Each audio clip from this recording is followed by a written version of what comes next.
Hi friends, welcome to my channel Share Master. இன்றைக்கி நம்ம சேனலில் 10th February 2022 ப்ரீ-மார்க்கெட் அனாலிசிஸ் பார்க்க போகிறோம். இந்த ப்ரீ-மார்க்கெட் அனாலிசிஸில் global market status, F1 updates, fund activity, Nifty and bank நிஃப்டியோட next support and resistance, stock in news and market டைரக்ஷன்லாம் பற்றி கவர் பண்ணியிருக்கேன். வீடியோக்குள்ளே போகிறதுக்கு முன்னாடி நம்ம சேனலை சப்ஸ்கிரைப் பண்ணாதவங்க சப்ஸ்கிரைப் பண்ணிக்கோங்க, பக்கத்தில் இருக்க பெல் ஐக்கானை ப்ரெஸ் பண்ணிக்கோங்க. ஸோ நான் போகிற எந்த வீடியோவுமே நீங்கள் மிஸ் பண்ணாமல் பார்க்கலாம். வாங்க வீடியோக்குள்ளே போகலாம். ஃபஸ்ட்டு நம்ம குளோபல் மார்க்கெட் ஸ்டேட்டஸ் பார்க்கலாம். SGX நிஃப்டி பார்த்தீங்கன்னா 43 பாயிண்ட்ஸ் இன்க்ரீஸ் ஆகி 17,527 ட்ரேட் ஆகிட்டுருக்கு. ஏஷியன் மார்க்கெட்டில் நிக்கி பார்த்தீங்கன்னா 104 பாயிண்ட்ஸ் இன்க்ரீஸ் ஆகி 27,684 ட்ரேட் ஆகிட்டுருக்கு. ஷங்காய் பார்த்தீங்கன்னா 3 பாயிண்ட்ஸ் டிக்ரீஸ் ஆகி 3,476 ட்ரேட் ஆகிட்டுருக்கு. HSI பார்த்தீங்கன்னா 124 பாயிண்ட்ஸ் இன்க்ரீஸ் ஆகி 24,954 ட்ரேட் ஆகிட்டுருக்கு. ஸோ ஓவராலாக ஏஷியன் மார்க்கெட் பார்க்கும்போது நல்லாவே பாசிட்டிவாக தாங்க இருக்குது. நெக்ஸ்ட்டு யூரோப்பியன் மார்க்கெட்டில் டேக்ஸ் பார்த்தீங்கன்னா 239 பாயிண்ட்ஸ் இன்க்ரீஸ் ஆகி 15,482 க்ளோஸ் ஆகிருக்கு. FTSE பார்த்தீங்கன்னா 76 பாயிண்ட்ஸ் இன்க்ரீஸ் ஆகி 7,643 க்ளோஸ் ஆகிருக்கு. CSE பார்த்தீங்கன்னா 102 பாயிண்ட்ஸ் இன்க்ரீஸ் ஆகி 7,130 க்ளோஸ் ஆகிருக்கு. ஓவராலாக யூரோப்பியன் மார்க்கெட் பார்க்கும்போது பாசிட்டிவாக தாங்க இருக்குது. நெக்ஸ்ட்டு அமெரிக்கன் மார்க்கெட்டில் டவ் ஜோன்ஸ் பார்த்தீங்கன்னா 305 பாயிண்ட்ஸ் இன்க்ரீஸ் ஆகி 35,768 க்ளோஸ் ஆகிருக்கு. S&P 500 பார்த்தீங்கன்னா 65 பாயிண்ட்ஸ் இன்க்ரீஸ் ஆகி 4,587 க்ளோஸ் ஆகிருக்கு. நஸ்டாக் பார்த்தீங்கன்னா 295 பாயிண்ட்ஸ் இன்க்ரீஸ் ஆகி 14,490 க்ளோஸ் ஆகிருக்கு. ஓவராலாக அமெரிக்கன் மார்க்கெட் பார்க்கும்போது நல்லாவே பாசிட்டிவாக தாங்க இருக்குது. ஸோ குளோபல் மார்க்கெட் ஸ்டேட்டஸ் வச்சு பார்க்கும்போது நம்ம இந்தியன் மார்க்கெட் கண்டிப்பாக இன்றைக்கி கேப் அப்படின்னா ஸ்லைட்லி பாசிட்டிவாக ஓப்பன் ஆகதாங்க சான்சஸ் ரொம்ப அதிகமாக இருக்குது. நெக்ஸ்ட்டு நம்ம FII and DI ஆக்டிவிட்டி பார்க்கலாம். லாஸ்ட் ட்ரேடிங் டேயில் FII பார்த்தீங்கன்னா 892 crores செல் பண்ணியிருக்காங்க. DI பார்த்தீங்கன்னா 1,193 crores பை பண்ணியிருக்காங்க. ஸோ டோட்டலாக பார்க்கும்போது 900 crores பை பண்ணியிருக்காங்க. ரொம்ப நாளுக்கு அப்புறம் இன்றைக்கி தாங்க FII and DIயோட டோட்டல் பார்த்தோன்னா பாசிட்டிவாக வருது.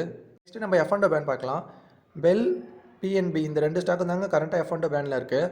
பாசிபிள் எக்ஸிட்ஸ் எதுவும் இல்லை. Tata power, SAIL, Escorts, India bulls housing finance, national aluminium, bank of Baroda இந்த ஸ்டாக்ஸில் F1 பேண்டில் வர்றதுக்கான சான்சஸ் ரொம்ப அதிகமாக இருக்குது. நெக்ஸ்ட்டு நம்ம ஸ்டாக் இன் நியூஸ் பார்க்கலாம். டேட்டா பேட்டர்னோட Q3 நெட் ப்ராஃபிட் பார்த்தீங்கன்னா 9 crores அனௌன்ஸ் பண்ணியிருக்காங்க. லாஸ்ட் இயர் பார்த்தீங்கன்னா 4.4 crore லாஸ் அனௌன்ஸ் பண்ணியிருக்காங்க. அதை கம்பேர் பண்ணும்போது இந்த இயர் நல்லாவே இன்க்ரீஸ் ஆகிருக்கு. நெக்ஸ்ட்டு ரூபா அண்ட் கோவோட நெட் ப்ராஃபிட் பார்த்தீங்கன்னா 34% இன்க்ரீஸ் ஆகி 58 crores அனௌன்ஸ் பண்ணியிருக்காங்க. கோல்டிபாட்டில் டெவலப்பர்ஸோட நெட் ப்ராஃபிட் பார்த்தீங்கன்னா 76% டிக்ரீஸ் ஆகி 5 crores அனௌன்ஸ் பண்ணியிருக்காங்க.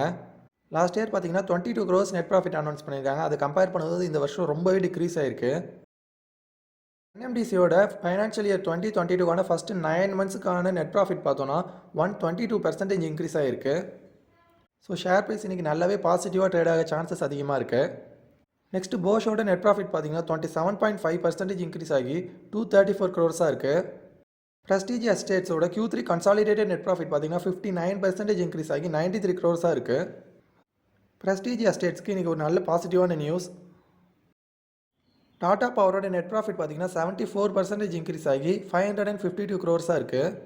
டாடா பவரோட ஷேர் ப்ரைஸ் பார்த்தீங்கன்னா லாஸ்ட் இயர் ஃபுல்லாகவே நல்லாவே இன்க்ரீஸ் ஆகிருக்கு.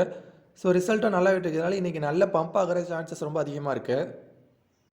நைக்காவோட Q3 நெட் ப்ராஃபிட் பார்த்தீங்கன்னா 59% இன்க்ரீஸ் ஆகி 28 crores அனௌன்ஸ் பண்ணியிருக்காங்க.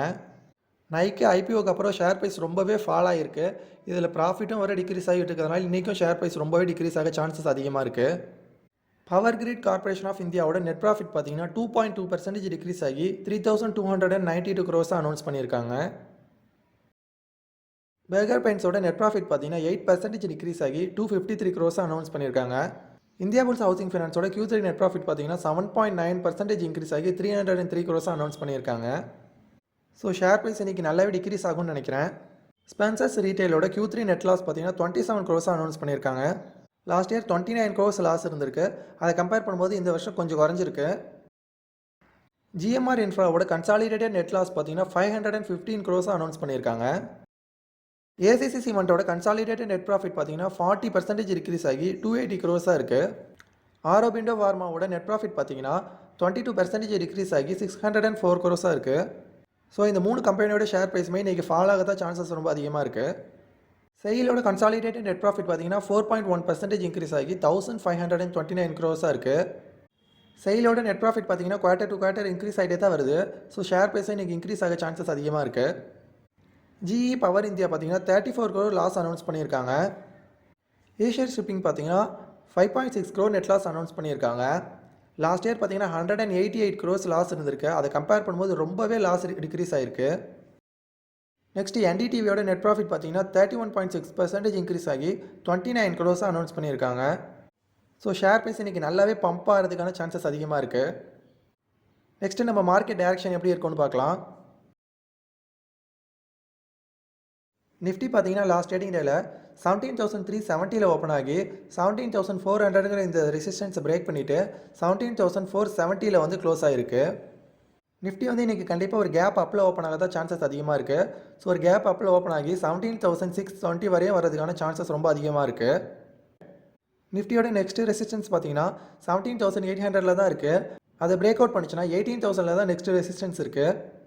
அதே சப்போர்ட்னு பார்க்கும்போது நிஃப்டியோட ஃபஸ்ட்டு சப்போர்ட் பார்த்தீங்கன்னா 17,415 இருக்குது. அதை பிரேக் டவுன் பண்ணிட்டு கீழே போச்சுன்னா 17,215 நெக்ஸ்ட் சப்போர்ட் இருக்குது. அதுக்கும் கீழே பார்த்தீங்கன்னா இந்த ட்ரெண்ட் லைன் சப்போர்ட் வேறு இருக்குது 17,140. அதையும் பிரேக் டவுன் பண்ணிட்டு கீழே போச்சுன்னா 17,000 தான் நெக்ஸ்ட் சப்போர்ட் இருக்குது. நெக்ஸ்ட்டு நம்ம பேங்க் நிஃப்டி பார்க்கலாம்.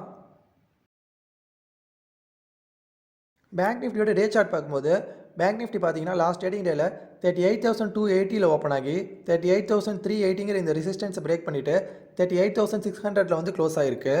பேங்க் நிஃப்டியோட நெக்ஸ்ட் ரெசிஸ்டன்ஸ் பார்த்தீங்கன்னா 38,800 இருக்குது. அதை பிரேக் அவுட் பண்ணிவிட்டு மேலே போச்சுன்னா 39,340 தான் நெக்ஸ்ட் ரெசிஸ்டன்ஸ் இருக்குது. அதையும் பிரேக் அவுட் பண்ணிவிட்டு மேலே போச்சுன்னா 40,160 தான் நெக்ஸ்ட் ரெசிஸ்டன்ஸ் இருக்குது. அதே சப்போர்ட்னு பார்க்கும்போது பேங்க் நிஃப்டியோட ஃபஸ்ட்டு சப்போர்ட் பார்த்தீங்கன்னா 37,640 இருக்குது. அதை பிரேக் டவுன் பண்ணிட்டு கீழே போச்சுன்னா 36,660 நெக்ஸ்ட் சப்போர்ட் இருக்குது. அதையும் பிரேக் டவுன் பண்ணிச்சுன்னா 35,350 தான் நெக்ஸ்ட் சப்போர்ட் இருக்குது. ஸோ குளோபல் மார்க்கெட் ஸ்டேட்டஸ் சார்ட்ஸ்லாம் வச்சு பார்க்கும்போது நம்ம இந்தியன் மார்க்கெட் கண்டிப்பாக ஒரு கேப் அப்பில் ஓப்பன் ஆக தான் சான்சஸ் ரொம்ப அதிகமாக இருக்குது. ஸோ guys, இந்த வீடியோ உங்களுக்கு ரொம்ப யூஸ்ஃபுல்லாக இருந்திருக்கும்னு நினைக்கிறேன். அப்படி இருந்தால் நம்ம சேனலை மறக்காமல் லைக் பண்ணுங்கள், சப்ஸ்கிரைப் பண்ணுங்கள், ஷேர் பண்ணுங்கள்.